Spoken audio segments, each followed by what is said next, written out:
Welcome to the Asylum. And now, your hosts, Rick Fleeger and Rick Briggs. Ooh, the weekend is finally here. Welcome into the Asylum Fantasy Sports Show on the Full-Time Fantasy Podcast Network. Check out Full-Time Fantasy at fulltimefantasy.com, at Full-Time Fantasy on Twitter.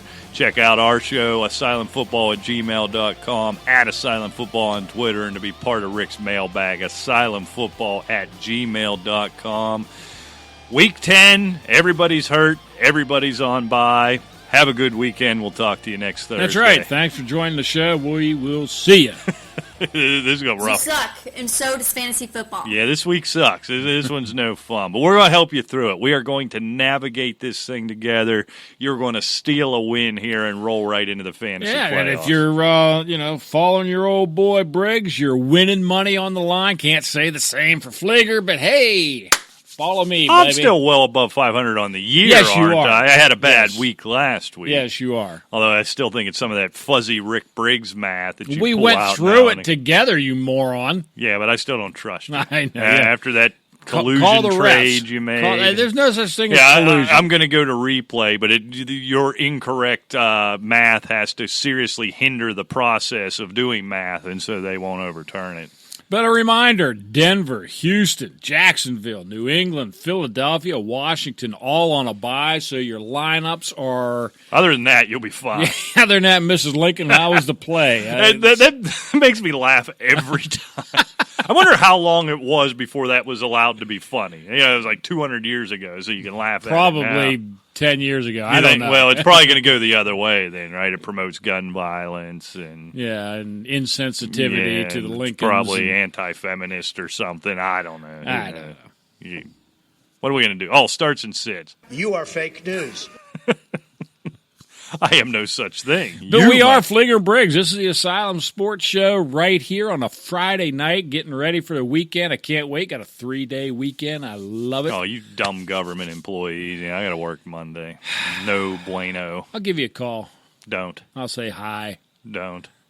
from my tree stand. You going to finally hunt? Yeah, I think I'll get out. About time. Hopefully. I might get out Saturday, too. Do you fall turkey? Or no, you save it for the spring? I'll bring the bow and the shotgun. Were you allowed to do that? Yeah. I always wondered that. I've done it. No, I didn't know. I always wondered if They're crossover now, so. Good. All right.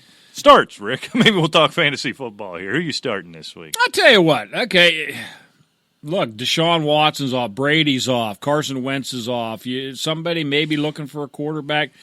I think Danny Dimes against the Jets, you could do a lot worse. They give up about 273 yards a game. And, look, they've got some weapons. I know Shepard's still concussed. I don't know what's going on with him, but he's not practicing. Sounds like he's headed to IR is kind of the new rumor. I don't know if that came out of New York yet, but a lot of speculation he's going to go on IR, which you hate to hear.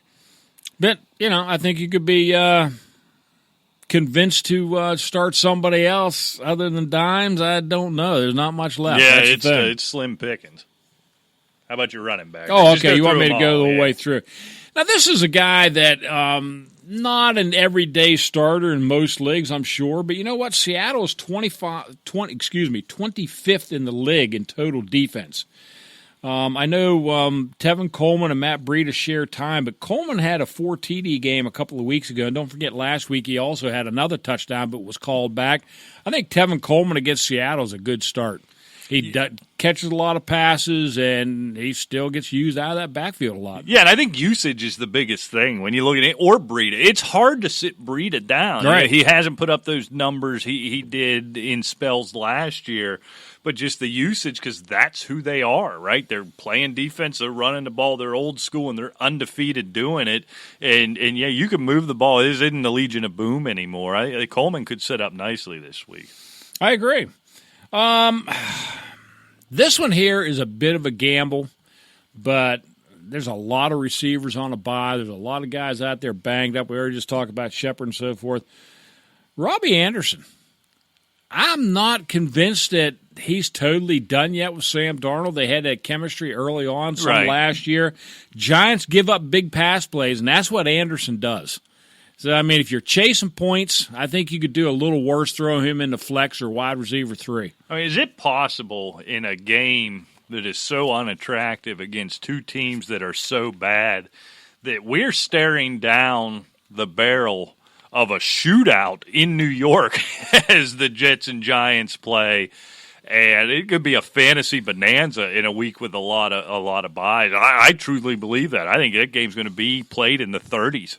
It's either going to be or 9-6. Yeah, exactly. 9-6 or it's going to be 38-35. I don't know, but I'm reaching a little bit with Robbie Anderson. But look, the guy's athletic. He can catch the ball. He can take the lid off of it. And Darnold and him had that chemistry. This time they get it back. They're certainly not running the football. Yeah, here's a guy. I don't know how people feel about him in their fantasy lineups because he's so bad at real football in terms of turning the football over and back-breaking things. But I have as a top 5 quarterback this week, Rick, Jameis Winston going up against the Cardinals. I don't know. Maybe people are still starting him every week saying, hey, he can kill the Buccaneers. If he's going to keep throwing for 400 yards, 3 touchdowns, I'll live with the 6 turnovers he's going to have. And that very well could happen again. But I don't think it will against these Cardinals teams. So I think you see the big numbers without the big turnovers. And I have him as my 5th overall quarterback heading into this week, so I like to see him there. At the running back, Jalen Samuels. Now, if James Conner ends up not playing, this is obvious, and I wasted your time. What I am saying is if James Conner plays, still start Jalen Samuels, especially in a PPR league. He had those 10 catches last week. I think even with James Conner, he has 7 or 8 catches. Conner's not going to be 100% if he does play. The Steelers won't go downfield. They're going to have to get the ball out quickly as Aaron Donald comes back home to try to murder Mason Rudolph, which may well happen. A lot of work for the running backs, both Conner and Jalen Samuels in the passing game. And at wide receiver, Rick, I'm going to what I think is going to be a terrible football game, but a fantasy bonanza. Golden Tate this week versus the Jets. Sterling Shepard looking like he's heading to IR. Evan Ingram out. Danny Dimes, your start of the week. Look, that ball's going to move. It's going to move through the air against a bad Jets defense, and Golden Tate has been great the last several weeks. I think he has a big week. I think 8 catches over 100 yards, and he finds the end zone at least once this week. All right, let's do some sits. I'll let you run. All right, I'll start it out. Sits this week at quarterback. I'm going to go with Jared Goff, Rick, going up against the Steelers. It's been a bit of a struggle for him. Steelers just get after the quarterback. You don't it's a 4 o'clock game. I think the league hurt the Steelers there a little bit. I wish this game was being played at 1 o'clock, that West Coast team coming across the country. But coming off the bye, you may be tempted. It's hard, to sit guys this week. But I think Jared Goff struggles. Minkah Fitzpatrick, that secondary is creating turnovers, and that pass rush has been something else for Pittsburgh. At the running back position, boy, it was fun last week. It was cool. It was exciting seeing Kenyon Drake come out of nowhere, basically at 15 minutes after arriving into town.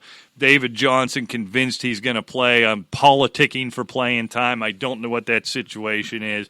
But either way, believe it or not, I feel like I have to keep saying it because it sounds so weird coming out of my mouth. The Tampa Bay Buccaneers are the best team in the league against the run and by far the best team against fantasy running backs this year. So Kenyon Drake, it was a nice week. Hope you benefited from it. Now sit him back down.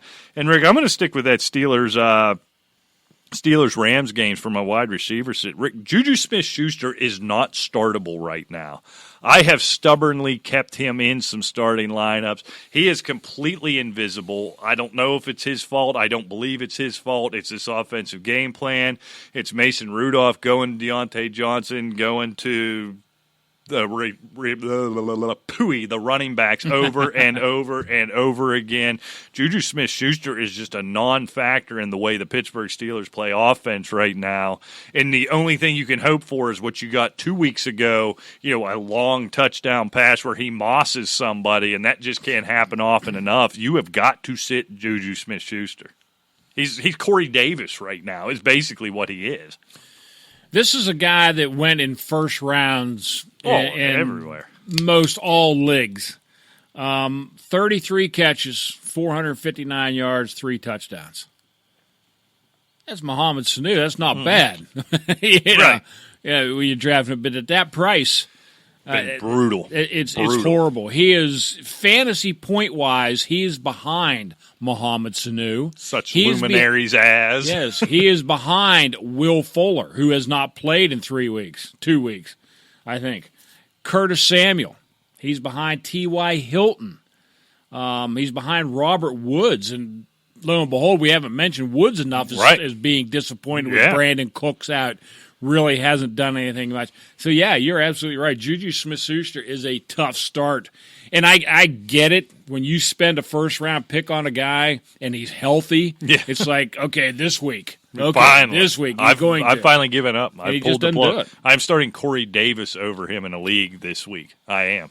Okay, my sits are quarterback. Now, there's 6 teams on a bye. There's not that many quarterbacks. No, this was hard to sit a quarterback.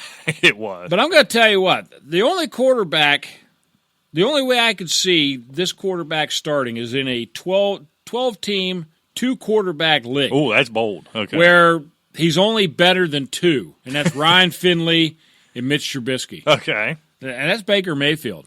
Going against Buffalo, you have to have a better option out there. This is another thing. Oh, yeah, Baker's going to get it going because we saw it last year, but we haven't seen it this year. It's been so bad. I mean, Freddie Kitchens is a debacle. Yeah, he's got to go. They had a team, talent-laden, minus Odell Beckham. And what were they last year? 7-8-1, I think it was. Is that where it something? I think it was like 7-8-1. Greg Williams had them playing a good brand of football. Now, we don't want to hire him. No. So we'll let him go because Baker likes Freddie. Well, this team has gone off the rails discipline. Look, they had a 2-5 team or whatever the hell their record was last week starting the game, right? Right. And we have to have these clowns, Odell Beckham wearing Joker shoes and all this other nonsense. If that's what you're thinking about. And Baker Mayfield's shaving throughout the game. You go from the full beard to the handlebar, and he hadn't earned the handlebars. What is he doing? Yeah, I mean, if this is what you guys are thinking this is where their focus is. Right. I mean, this team's gone. I mean, it's lost. And Freddie Kitchens needs to go. Yeah, you wonder if he certainly doesn't survive into next year unless there's some dramatic turnaround. Okay, running back. I had Kenyon Drake, but I kind of knew that you were going to say Kenyon Drake, so I had a little one in my back pocket here. The old ace in the hole. Any Detroit or Tampa Bay running back. Okay, I'm sorry. Actually, I'm not hating Ronald Jones. Ronald Jones is not. If you're going to start him, what are you going to start him at? A flex at the most. I couldn't put him in as an RB2. This week, I could. Well, you don't have anybody. I certainly could, and I certainly because am you drafted this week. The entire Eagle team, and everybody else is on a bye. Oh, that's fair. Okay. But the Lions point, well taken. Yeah, I hope you all spent every free agent penny on Ty Johnson after we told you to, and you called us idiots. Enjoy it. Good luck. Yeah, you didn't hear us say it. Okay. Wide receiver. I'm going away with wide receiver, and I'm going to bench a tight end. I like it. Be bold. And that's my boy Greg Olsen. He has been terrible since Cam Newton got hurt. Green Bay is like 8th against tight ends as far as fantasy points against going this week. And find somebody else. Yeah. I pulled him out of my lineup. But you know I'm a Greg Olsen guy. That's your boy. I pulled him out. I can't start him. It's funny. You'd think with a young, inexperienced quarterback coming in, that'd be the kind of guy he leaned on. But you saw him lean on Moore kind of right out the gate, now getting Samuel worked in. And obviously you got Christian McCaffrey. Just isn't that chemistry like there was with Cam Newton and Greg Olsen. So it's kind of surprising. You'd think that would be good for a Greg Olsen, but it wasn't. It's not. All right, Rick, let's pick these things so we can go home. We got the Lions, Rick, getting 2.5 heading to Soldier Field, taking on the Bears. This is a game I spent a lot of time on. I'm trying to figure this this is an elimination game, right? Whoever think so. loses this game, both of their seasons may be over anyhow, but certainly whoever loses it is done. And I mean, it's clear as punch that Detroit's offense is much better and Chicago's defense is better. Right. They're in Soldier Field. I'm going my Bears, 24-23. So I'm going to have the Bears win and Detroit cover, right? 2.5. So what'd you have, a 1-point game? I had Chicago winning by 1. Yeah, and you got the Lions covering. All right. Yeah, this one was such a struggle. You know, you've got the Bears who should be winning and have been completely and utterly pathetic. You have the Lions who have looked really good and just find new and creative ways to lose football games. This has been going on for years with this team. They're reminding Jacksonville they are the benchmark of finding ways to lose. Exactly. So this one, I don't feel good about it. I wouldn't touch this with real money. I'm going to take the team with the better defense playing at home and what's going to be some gnarly weather. So I'm going to take the Bears to win and cover here 20-16. Right. I think Matt Stafford comes back to earth. He's been putting up cartoon-like numbers. I think he comes back to earth a little bit this week. All right, Rick, the Baltimore Ravens laying 10 on the road in Cincinnati. Yeah, and that is a lot of points. But I tell you what, they're going up against, isn't it interesting that A.J. Green was set to come back? Andy Dalton is no longer the starter, and now all of a sudden we got some discomfort. Yeah, it doesn't feel right. It doesn't feel right. I don't think I'm going to be practicing, Coach. I got Baltimore 33, Cincinnati 20, so I got Baltimore winning and covering. I just don't see. Cincinnati's defense is terrible. The only weapon they have left is Mixon, and their line is a shell. Yeah. It's horrible. Yeah, if Andy Dalton was getting the start, he has tended to oddly play the Ravens fairly well over the years. What's his name? Finley? Is that this dummy's name? Yeah. Your first start against the Ravens. I thought this would be more than 10. I don't think this one's hard at all. I got the Ravens here 34-9, and I don't know how Cincinnati gets to 9, to be honest with you. All right, this might be the most surprising line of the week, Rick, is the Bills getting 3 heading to Cleveland. Yeah, and I'm taking it all day long. I got Buffalo 27, Cleveland 21, so obviously I have Buffalo winning and covering. Yeah, I mean, I've got a good team on the road against a bad team, and I'm getting points. Maybe the Browns could win this game. I don't know. I don't care. I will take that all day when I'm betting. I'll take the Bills here 16-13. All right, Rick. The Chiefs, this is a weird line, too. Chiefs laying 5.5 in Tennessee. And this game I'm kicking around a little bit, but I tell you what, Tennessee is just not that good offensively. I mean, they've got the weapons. Tannehill has acquitted himself okay. I mean, Derrick Henry is dangerous. Mahomes is back. It's just going to be too much. I got Kansas City 26, Tennessee 19. So I have Kansas City winning and covering. Tennessee is not a very good football team. And you take them every time. Yet when you look up on Sunday, it's the fourth quarter, and they're within a field goal. It doesn't matter who they play. It doesn't matter the circumstances. They're just good enough not to get blown out. And so I think that's what happens here. Obviously, I think the Chiefs win, especially with Patrick Mahomes coming back. But I'm going to take the Titans to cover here at home because they just find a way to keep things close when you don't expect it. So I'm going to take the Chiefs to win this 27-23. So that's a Chiefs win, but a Titans cover. All right, I'm going to run something by you here real quick. But if you're going to bring facts into my analysis, I'm not interested. They lost to Jacksonville by 13. They lost to Buffalo by 7. They lost to Denver by 16. They lost to Denver by 16? And they lost to Carolina by 10. Just letting you know. You are fake news. All right, Rick. The Falcons on the road getting 13 in New Orleans. Getting 13. The Ravens are only giving up 10. Yeah. The Falcons are getting 13 in New Orleans. And deservedly so. They stink. Well, they do stink. We Matt can agree Ryan's on that. coming back, I believe. If he doesn't, looks like he's going to go. Yeah, if he doesn't, Matt Schaub has been there before and throws up about the same kind of numbers. So what it comes down to is, can Atlanta's defense, their pathetic defense that it is, keep this within 13 points? Is that what it is? 13. Yeah, Falcons plus 13.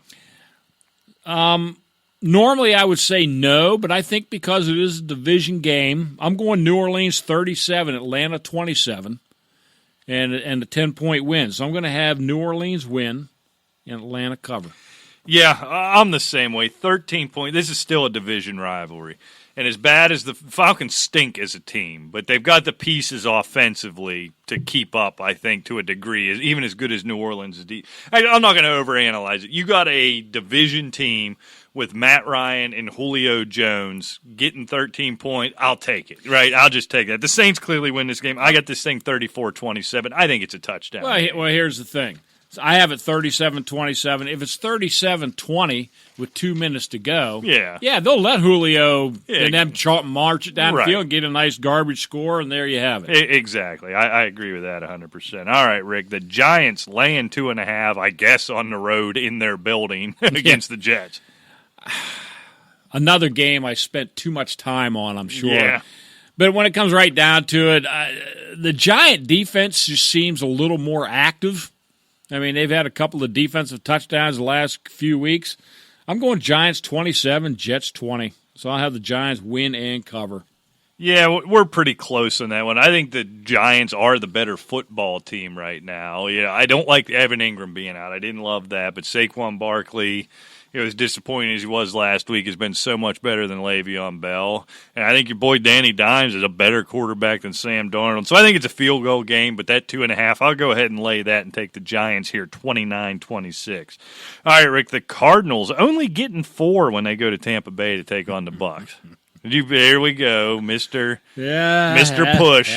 The push. I had no clue. There we go. So I'm gonna do it this way. They're going cross country to Tampa. Indeed. Look, we talked about Tampa. They can lay it on you offensively, if nothing else.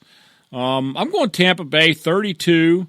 I had Arizona 28, but I'm going 27. So I'm going to have Tampa Bay win and cover. The Tampa Bay Buccaneers, for all the talent they have, just turn the ball over and find ways to lose football games. I'm starting to buy into Kyler Murray, Rick. This just feels like the type of game where you say Tampa Bay finally they get a breather. They get a chance. They're going to get a nice, comfortable win here. Not only do the Cardinals cover this game, Rick, the Cardinals come into that stupid pirate ship. Kyler Murray upsets Jameis Winston. This is my upset special of the week. I got the Cardinals winning this joker outright 31-30. And I certainly wouldn't be surprised if that happened. I actually think they're a better football team. I think they are, too. But I just don't think that Larry Fitzgerald didn't practice. Not sure what's going on with him, so I don't know. It's just sooner or later that they got to get off the schneid. So this is the one that I picked. All right. What do we got here? We got the Rams laying 3.5 in Heinz Field taking on the Steelers. Well, I'll tell you what. I picked the Colts to beat the Steelers last week, and the Steelers beat the Colts. So I thought that was a good omen. So I'm taking the Rams 27. Steelers 24. So I have the Rams winning, Steelers covering. Yeah, we're thinking the same thing. The Rams are a better football team. Mason Rudolph's going to struggle against that defensive line, Aaron Donald and that crew in Los Angeles. But the Steelers' defense is good enough to turn Jared Goff over and keep this game close. I think the Rams find a way because the Steelers should have given one away last week. They like to give games away late. I'm going to take the Rams here 28-27, so that's a Rams win, but we both have the Steelers cover. All right, Rick, the Dolphins, the numbers are going down, only getting 10.5 going into Indianapolis. And I think that's enough. Don't know if Jacoby Brissett's even going to play. I think with Fitzpatrick winging around, I think they have just enough spirit to keep it within 10.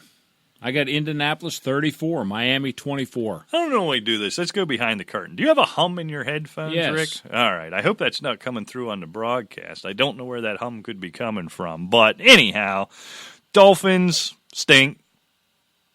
They probably should cover. However, that being said, you're going to make a lot of money betting against the Dolphins not covering. So that's my brilliant analysis. I'll take the Colts here 31-17. So I got the Colts covering. All right. All right, Rick. Panthers getting 5 in Green Bay. I don't like it. I like Carolina. I like Green Bay both. But Green Bay just came off a beatdown. They're at home. It's going to be cold. Aaron Rodgers is going to be pissed. And I like the Green Bay Packers, 31-23, so I have them winning and covering. Yeah, I'm kind of with you. Just after getting humiliated out in Los Angeles, I think in Lambeau, I just think that, I lost my train of thought there. In Lambeau, kind of a comeback scenario. I like the Packers here as well. I'll take them winning and covering 27-21. All right, Sunday Night Football, Rick. The Vikings getting 3 when they head down to Jerry World, take on the Cowboys. Boy, I tell you what, this game, this is the one I spent the most time on, and deservedly so. The two good teams. Look, it's Delvin Cook, it's Ezekiel Elliott, it's Kirk Cousins, it's Dak Prescott. Amari Cooper, Stephon Diggs. You're just loaded with weapons. That Dallas offensive line against that Minnesota defense. I think it's going to be a great game. I've got Minnesota pulling the upset in Big D, 28-27. So I got Minnesota winning. And what did you say? The line went outright, so okay. It doesn't matter. They were the underdog. That's right. They were the underdog. Rick, I spent no time on this game. Kirk Cousins does not win football games against playoff teams. Doesn't necessarily perform badly, but he does not win football games. So based upon that, I will take the Cowboys here 30-26. So the Cowboys win and they cover. All right. And finally, Monday Night Football. For the first time in what feels like 8 years, there's a compelling Monday Night Football game, and it doesn't get much more compelling than the Seahawks. Plus 6.5, Rick. That's the surprising thing here. Plus 6.5 in San Francisco. It's incredible. This San Francisco team just keeps defying everybody. And, I'm going one more time. I'm going Seattle in the upset, 27-25. I like Russell Wilson, Chris Carson, Tyler Lockett. I was right with you. I'm right there. I just feel like, look, San Francisco isn't going to go 16-0. They are an excellent football team. They are not going to go 16-0. Who better to beat them than Russell Wilson in prime time? And I think that's what happens here. So I've got the Seahawks outright as well, 24-23. Okay.